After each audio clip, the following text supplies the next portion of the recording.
જય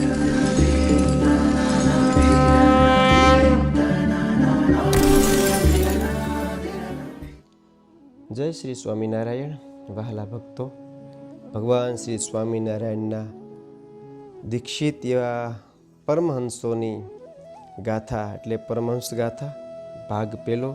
વાત ચાલી રહી હતી ધરણીધરાનંદ સ્વામીનું જીવન કવન.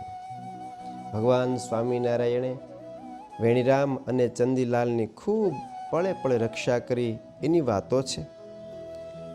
ભક્ત વેત નમે તો ભગવાન 1000 ગણા નમે હો. ભક્ત ભગવાન માટે 1% કામ કરે તો ભગવાન ભક્ત માટે 99% કામ કરે. એટલે આપણે સુખી થવું હોય તો ભગવાનમાં પ્રેમ કરીએ, ભગવાનનું નામ સ્મરણ કરીએ, આપણે ભગવાનમાં હેત કરીએ. એના કરતાં ભગવાન આપણામાં 1000 ગણું હેત કરે છે.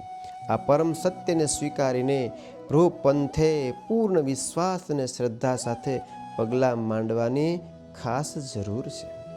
ભગવાનના વચનો ભક્તોએ સંશયરૂપી શૂળ કાઢવા માટે અખંડ યાદ રાખવા જેવા છે. ભગવાન કહે, હે ભક્ત, તું મારા માર્ગ ઉપર પગ રાખીને તો જો. તારા બધા માર્ગ ખોલીને દઉં તો કહેજે. હે ભક્ત, મારા માટે તું થોડો ખર્ચ કરી તો જો. તારા માટે કુબેરના ભંડાર ન ખોલી દઉં તો કહેજે.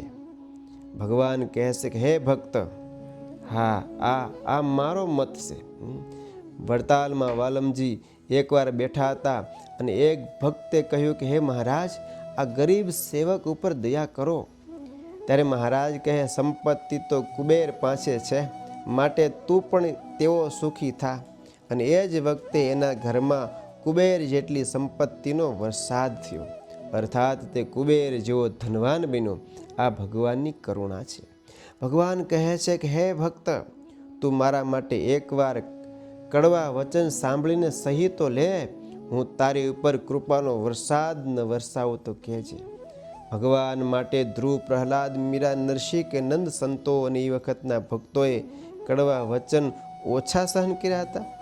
તો આજ આખું વિશ્વ એમને યાદ કરે છે અને આપણું પણ મન એને વંદન કરવા માની જાય છે. ભગવાન શ્રી હરિ કહે, ભક્ત, તું એકવાર મારી વાત લોકોને કરી તો જો. તને વિશ્વમાં મૂલ્યવાન ન બનાવી દઉં તો કહેજે. ખરેખર વાલમની વાતો કહેનારા જ આ વિશ્વમાં અમૂલ્ય બન્યા છે અને આદર્શ પણ બન્યા છે. ભગવાન કહે છે કે હે ભક્ત, એકવાર તું મારા માટે થોડા પ્રેમના આંસુ વહાવી તો લે. હું તને આનંદના સાગરમાં ઝૂલતો ન કરી દઉં તો કહેજે. ગોપીઓએ પ્રભુ માટે પ્રેમના આંસુ વહાવી આવ્યા તો ભગવાને એને પોતાના આનંદથી ભરી દીધી. ભગવાન માટે પાડેલું એક પણ આંસુ નિષ્ફળ ન જાય. આપણે પ્રેમથી પ્રભુ માટે આંસુ વહેડાવવાની જરૂર છે. આ દુનિયામાં સ્ત્રી માટે, ધન માટે, પદ માટે, પ્રતિષ્ઠા માટે, કંઈક વસ્તુ પદાર્થ માટે હજારો લોકો રોતા આપણે જોયા છે. પણ ભગવાન માટે જે રેડ્યા છે તેના જેવા મહાસુખ્યા ઓર બીજા કોણ થયા છે? આપણે બીજી બાજુ તો ઘણું બન્યા, પણ એકવાર ભગવાનના થઈને રહીએ, એકવાર ભગવાનના બની જાય તો આખી દુનિયા આપણી થઈ જાય. એકવાર જે પરમાત્માના પંથે ચાલે છે અને પ્રભુ માટે કુરબાની આપે છે, એને પરમાત્મા વિશ્વનો શાંતિ દૂત બનાવી દેશે, અનેકનો આદર્શ બનાવી દેશે. એકવાર જે ભક્ત ભગવાન માટે કુરબાન થાય છે એને યુગો યુગ સુધી આખું વિશ્વ યાદ કરે છે.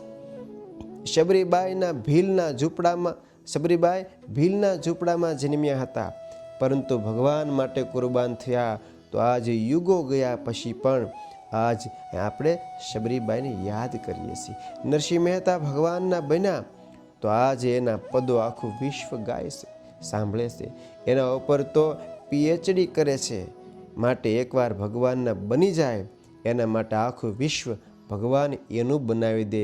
એ પછી નંદ સંતોમાં ગોપાળાનંદ સ્વામી હોય, દાદો ખાચર હોય, પર્વતભાઈ હોય, લાડુબાઈ હોય, જીવભાઈ હોય, આ બધાના જીવન કવન ઉપર તમે નજર કરો, આપણને સહજ દેખાશે ભગવાનના થયા ને તો આજ દિન સુધી આપણે સૌ એને યાદ કરીએ છીએ.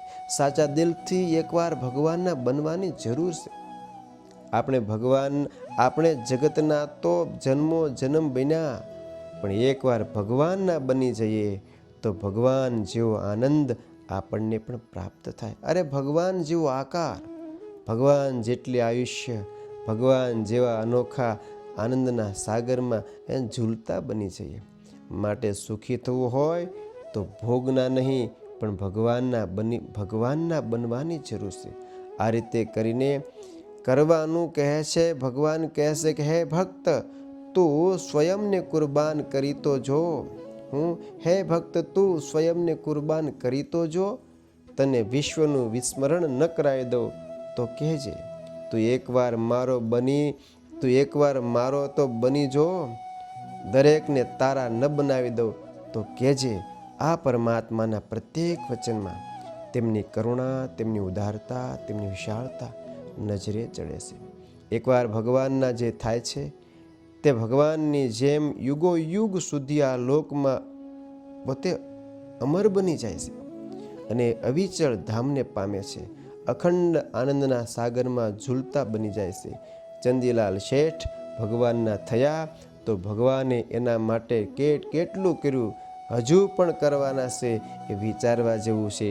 તે આગળની કથામાં આપણે વાતનું વર્ણન કરશું. તો બધા ભક્તોને જય શ્રી સ્વામિનારાયણ.